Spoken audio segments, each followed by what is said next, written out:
Hi, it is Fern. Thank you for checking out this video. I'll be talking about my initial thoughts and impressions on the Louis Vuitton Keepall 55. I'll also be going over how I wear it, how I've used it so far, and the things I really like about the bag as well. As this is a relatively new bag in my collection, I'd be really keen to know more about it, so if there's anything I've missed in this video, definitely leave it down in the comments and I'd be keen to read through it. Anyway, here is the initial thoughts and impressions video, and I hope you enjoy.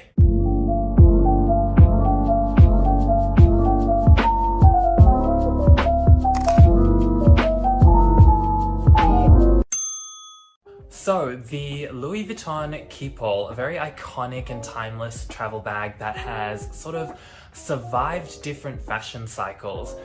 This one here is my Louis Vuitton Keepall, which I recently purchased. It is a vintage bag. It was made in May 1990.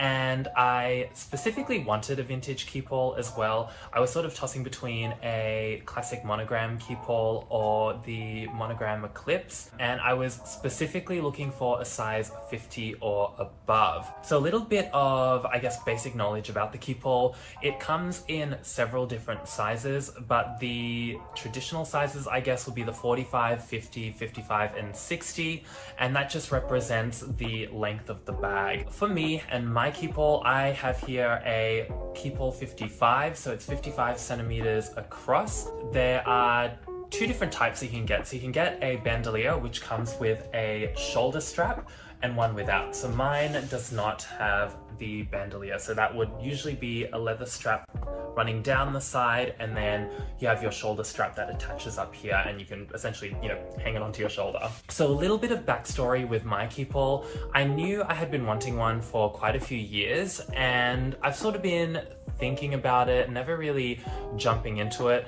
I knew I wanted one that was pretty classic and timeless, so for me, I really liked the monogram print, and I actually narrowed it down to the classic monogram, which is the one I have now, or the monogram Eclipse, and I wanted a size 50 or above. I had tried the size 45 before, and I found that it was quite small against my frame. Because I'm quite tall, I generally find that bigger bags when I'm traveling just looks better, and just in terms of proportions looks nicer. I then narrowed it down to a size 50 or a size 55. And the reason why is because for me, I do a lot of traveling, and I find that a size 50 is just enough to carry all of the essentials for something like a weekend trip. And I find that the 55 is just a tiny bit more roomier, and it's still pretty good for things like road trips and even domestic flights as well.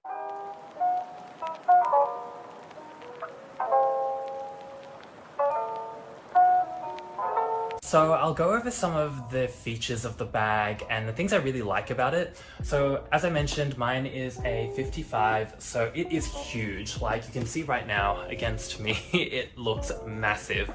I really love it though. So some of my favorite features about it, the canvas on these Louis Vuitton Keepalls are very, very durable. So with mine, it's like very hardy, and I really love it. The other thing I really like about this bag as well, and a really cool feature I find, is that if you get one with all of the, I guess, accessories with it, they're quite useful. So my luggage tag, I've actually put in my details in it. It also has this strap to hold the handles together, which I really like. The beauty about it is that I can fit several outfits in it, and a pair of shoes, and even an iPad or a laptop, and I would be fine getting away with a weekend trip with just this bag. So with mine, it is a vintage bag, so it does have a few marks on it, and the leather isn't pristine, I guess. But one thing I really like about bags is that when they've lived a life, or it looks like that they've, traveled around the world, I really like that. So I specifically went out and looked for a vintage Keepall. The leather has patinaed a bit, so with the Louis Vuitton bags, a lot of them come with vachetta leather, especially in the classic monogram, and essentially the leather will darken over time. With this type of leather as well, it can be very sensitive to things like water. So if you do get water on it, it will stain the leather part of it. So that's something you have to be really careful of, and it depends on how you want to view the bag. So for me, I have no qualms at all with the leather getting, you know, slightly scuffed or getting a bit darker, because for me, I think that represents the fact that you've used the bag and that the bag has lived a life.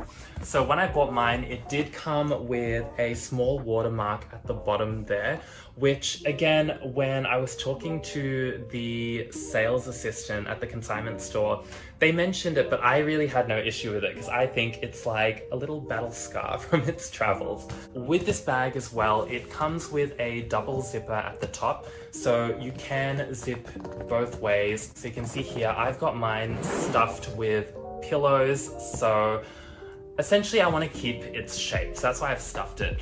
But yes, it has a double zipper, which I find is really useful. Another thing with the Louis Vuitton Keepalls, and I guess with a lot of Louis Vuitton bags, there is a tag inside it that has like a little date code essentially, and that will tell you when the bag was made and where it was made. So mine was made in France and it was made in May 1990, and I really like that. I love the fact that the bag is older than me, and I love the fact that it has lived a life, as I said before, and I don't know, I think it's just gorgeous and stunning. I like things when they look like they've lived and that they have age to it. So I will go over some of the cons of the bag. I do realize that I've been gushing over it and I do love it a lot. So, you know, despite these issues, I wouldn't change a thing and I would definitely still have this bag in my collection. So the first big issue, and the very obvious one, is that it is heavy, especially once you've filled it up with stuff. So if I do go on a domestic flight and I'm running through the airport, carrying this bag can be a bit of a workout. It's not too much of an issue for me, but I feel like, you know, there are some situations where I'm thinking like, oh my god, I wish I had a smaller bag, or I wish I was carrying less stuff. The only other issue I can really think about is the vachetta leather, but again, that's just dependent on how you view the bag personally. So for me, I think it's beautiful that the leather will patina over time, that it will get scuffs and marks, and it will show its age and its experience and its worldliness, and I feel like that to me is something I really value in a travel piece like this, especially something so iconic like the Keepall. I want it to be able to show that it's, you know, traveled the world and done things. It's kind of like that similar concept with some of the Rimowa luggage pieces, how some people prefer to have them with stickers and like dents on them to show that it's been around the world. And I kind of view the same with the Keepall. So final conclusions and thoughts about this bag. Obviously, I love the bag a lot. I've used it only a handful of times, and every single time I've used it, I've loved it so much. I've taken it on flights, I've taken it on road trips, I've taken it to some of my modeling jobs, and it's been fantastic. If you are looking to buy the Keepall, obviously I recommend you going into a store or going into a consignment store and just trying it on first and just seeing how it fits on you. It is a very big bag depending on what size you get, so it's just something to be mindful of. With the Keepalls as well, they come in an array of prints and colors and different versions and special editions and whatnot. So if you're going to buy one, obviously look into it based on what you want and your fashion goals and how it fits into your collection.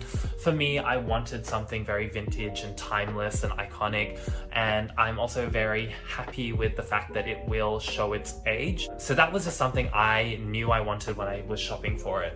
So when you're going into it, definitely have those things in mind, and obviously think about whether you want to wear the bag in a practical sense as well. So if you are going to have it sort of through an airport, if you're going to be running around with it for a long period of time, maybe think about the shoulder strap rather than getting the one without. This one just happens to work really well for me, and the cons that I mentioned I tend to find are not that big of an issue and I can get around them. So I'm very, very happy with it. Anyway, if you enjoyed this video, definitely check out some of my other content.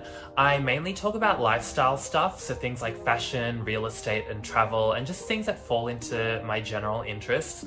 If you are keen on that, definitely hit subscribe, and also check me out on my other social media channels as well. So I'm on TikTok and Instagram, and it would be awesome to see you there. Anyway, I hope you enjoyed this video, and I hope to see you next time. Bye!